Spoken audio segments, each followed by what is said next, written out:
Jane. We are hosting automotive and industry experts every week to talk all aspects of what matters most and what's happening now. Let's drive. All right, Mercedes Jane here, Mercedes-Benz of Stockton, Marketing Director. I'm here with Forrest Miller, Commercial Vans Manager, Van Expert. Forrest, give us a little background about yourself. All right. Well, thank you for the intro, Jane. My name is Forrest Miller, born and raised in Modesto, California. Then went to Fresno State. Go Dogs. Nice. I know our general manager always gives me crap because he went to Sacramento State, but, go Dogs. So then after college, moved back up to Modesto, the 209 area code. I worked for a microbrewery called Tioga Sequoia. Sold craft beer. It was the funnest job ever. But, too much free beer is not always a good thing.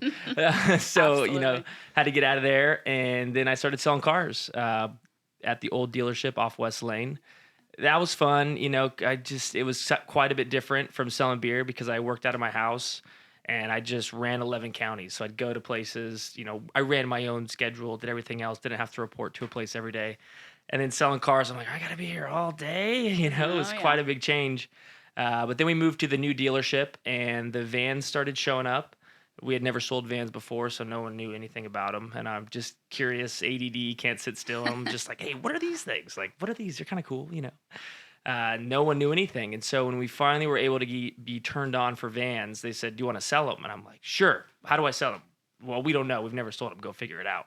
And I said, okay, well, then I guess that's what I got to do. So I worked with our Mercedes rep. She kind of guided me through a lot of this, Shannon Marshner. And then I'd call other dealers and call Mercedes-Benz Financial. And it was kind of just figuring out as we went along. And here we are, 5 years later? 5 years. Yeah, having Wonderful. the best year ever and got a good network going and trying to build, a solid van business here. Wonderful. Well, you're certainly doing a great job when the lot's empty out there. They're all pre-sold, so hopefully that fills up soon. I know. I would love to have 70 to 50 vans on the lot at one time. Absolutely. And then on a personal side, you actually need to drive a van. Yes, that's a good point. I've got so I'm married and I have 4 kids. I've got 11, 9, almost 5, and 5 months now, I want to say, a little guy, all boys, so it's a total dude household. So you got to feel bad for my wife. And you drive a passenger van? Yeah, so I got a 12-seater passenger van. I got the 144 wheelbase with a high roof. That's the shorter one. I love it. They drive so nice. I mean, you get addicted to driving something that sits up that high, drives that nice, it's quiet. You got all this space in the back. I mean, you get used to it. And so when you get into anything smaller, you're like, why is this so small? You feel like your butt's scraping the road as you drive along. So yeah, they drive nice. I mean, I love driving that thing. Man, Forrest, every other car on the road right now, commercial van. I tell you what's the status with it? What's going on? Yeah, so the van life scene has never been bigger, and the vocational scene's never been bigger. Demand is soaring, but this year has been quite an interesting year. Getting through COVID, getting through the pandemic. Last year, we sold more vans than we've ever had before. But since then, there's been supply chain issues, getting parts, getting raw materials, getting semiconductors for all the electronics that are in the vans. Everything that went wrong basically went wrong this year, adding on top of that certification delays and then a bottleneck at the VPC with all these vans stacking up and then a trucking shortage on top of that. It was a perfect storm, but we're finally getting through it. There's light at the end of the tunnel. We're starting to have vans wholesale every day. It's really nice because we've been pre-selling a lot of the vans, so everything that ships is basically sold. The downside of that is people that are looking for vans now, trying to get a write-off by the end of the year. They're picking from a small pool, and I hate to see them, show up at the last minute trying to get a van for this calendar year for tax purposes. And there's nothing available. So, we're down to, I want to say maybe 40 vans left by the end of the year.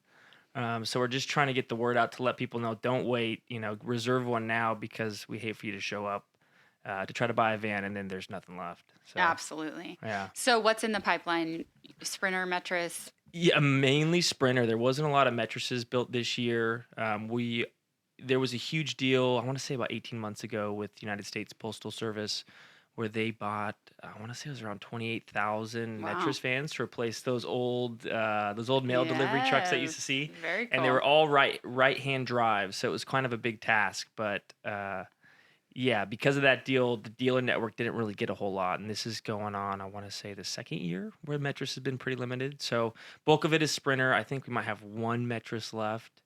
But yeah, so we've got cargo vans. I think want to say we have a couple 4x4s left, and then maybe two passengers. So it's slim pickings, but there's still some there. And it's so cool what you can do with these vans. I mean, Yeah. the customization and upfits.